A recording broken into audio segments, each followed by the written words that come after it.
This is the letter box. Now, before their ceremony, make sure you've spoken to all the family members who you're going to invite up to verify that they have their letters and that they even know they're being asked to come up and deposit letters. Every now and then, grandparents or parents, somebody doesn't even have any idea they've been asked.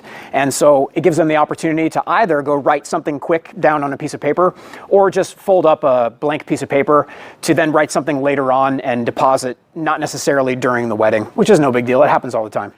So I'd say, bride and groom have asked their families for advice, blessings, and support, and are starting a time capsule of sorts.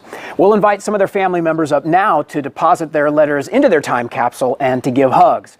Out of sincere respect and admiration, bride and groom would like to invite their grandparents to come on up first. So Mr. and Mrs. So-and-so, Mr. and Mrs. So-and-so, will you please join us?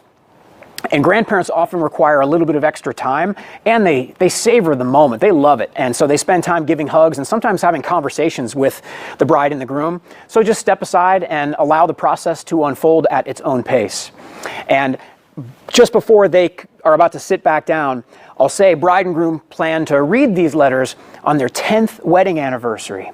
So with equal respect and admiration, now we'd like to invite your folks to come on up to put their letters into the box and to give hugs. So Mr. and Mrs. So-and-so, Mr. and Mrs. So-and-so, will you please join us?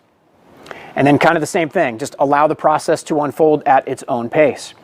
And I would say bride and groom plan to read these letters on their 5th wedding anniversary. Now, we'd like to invite all your siblings to come on up and to put their letters into the time capsule and to give hugs.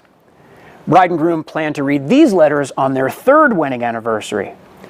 Now next, the letters they've written to each other will be placed inside the box, which will be read next year on their 1st anniversary.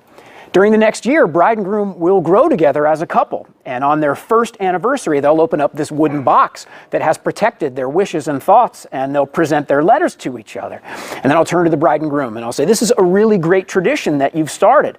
Our hopes and prayers are that the adventures of bride and groom will have included many of your aspirations by the time you read all these letters.